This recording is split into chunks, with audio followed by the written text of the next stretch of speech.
इफ्तिखार साहब, सिस्टम की बात की जाए, मजबूत हाइब्रिड निज़ाम मौजूद है और जिस रुख और जिस अंदाज से चलने की शहबाज हुकूमत की कोशिश है वो उसी तरीके से चल रहे हैं। क्या इमरान खान का एक पैगाम सियासी बिसात पर इतना असरअंदाज होने की सलाहियत रखता है कि उनकी मुलाकातों पर हफ्तों पहरा या पाबंदी रख दी जाए कि घर वाले और ख़ानदान वाले भी ना मिल पाएँ?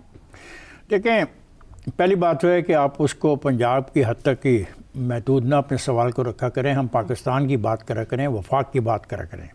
और जब हम पाकिस्तान और वफाक की बात करते हैं तो फिर हमें ये देखना है कि हमारे वफाक के दो बड़े सूबों में जो वाक़यात हो रहे हैं वो कौन करा रहे हैं और उनकी ज़िम्मेदारी किस पे आती है और उनके बारे में बानी की राय क्या है और बानी उनके बारे में क्या ख़यालात का इजहार करता है और क्या हदायत देता है और बानी के नामज़द करदा वज़राए आला उनके अहकामात पे अमल करने के लिए किस हद तक जाते हैं कि इवन वो वफाक के बनाए हुए कवानीन को मानने को तैयार नहीं है।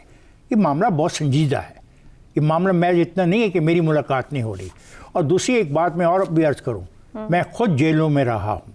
जेलों के अपने रूल्स हैं और मुख्तलिफ है। कैदी के लिए अलग है, जिसको सज़ा याफ्ता कैदी उसके लिए अलग है। एक हफ्ते में कितनी मुलाकात हो सकती है, मुलाकातें कहाँ पे होंगी। सर हाँ, तो ऑर्डर है ना। पहले देखना है कि जेल का रूल्स क्या है। क्या तो जेल रूल्स की अमेंडमेंट करवा देना कोर्ट अपना को हुक्म दे के या फिर यह है कि that order has to be implemented for 70,000 prisoners. Sir 3 हफ्ते पहले तक तो मुलाकातें हो रही थी ना। सवाल है कि मेरी बात सुन लेना, कोर्ट ऑर्डर एक आदमी के लिए नहीं हो सकता। फिर इसी आईने पाकिस्तान में लिखा हुआ है कि हम सब पाकिस्तानी बराबर हैं, हमारे राइट बराबर हैं। एक कैदी के लिए तो आप कहते हैं कि 24 घंटे उसकी मुलाकातें का सिलसिला जारी रहे। उसके बयान जो 24 घंटे तो मुलाकातें नहीं हुई, उनके मखसूस दिन के ऊपर ही मुलाकात होती है। नहीं, ये फैसला किसने करना ना, कितने लोगों ने मिलना है? क्या पूरे के पूरी अपना स्टेटमेंट जारी होनी है?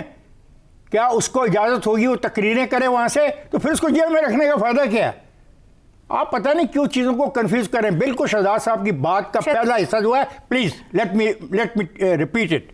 शहजाद साहब ने तो बात ही नहीं की अभी। वो अपना जगम साहब ने, उन्होंने ये कहा कि वो ज़माना जिस ज़माने की हम बात करते हैं कि भुट्टो कैद में रहा, बेनज़ीर कैद में रही, नवाज़ कैद में रहा, वो वक्त उनकी जो मुलाकातें थी उनको बाहर आके कैसे पेश किया जा सकता था। अब तो मुलाकात के 18 मिनट के बाद तमाम का तमाम उनका सोशल मीडिया जो दुनिया में फैला हुआ है और अरबों रुपये कमा भी रहा है और पाकिस्तान के अंदर ऐसी फ़िज़ा पैदा करना चाहता है कि यहाँ पे रियासत बिल्कुल अपाज होकर रह जाए। ऐसा नहीं हो सकता।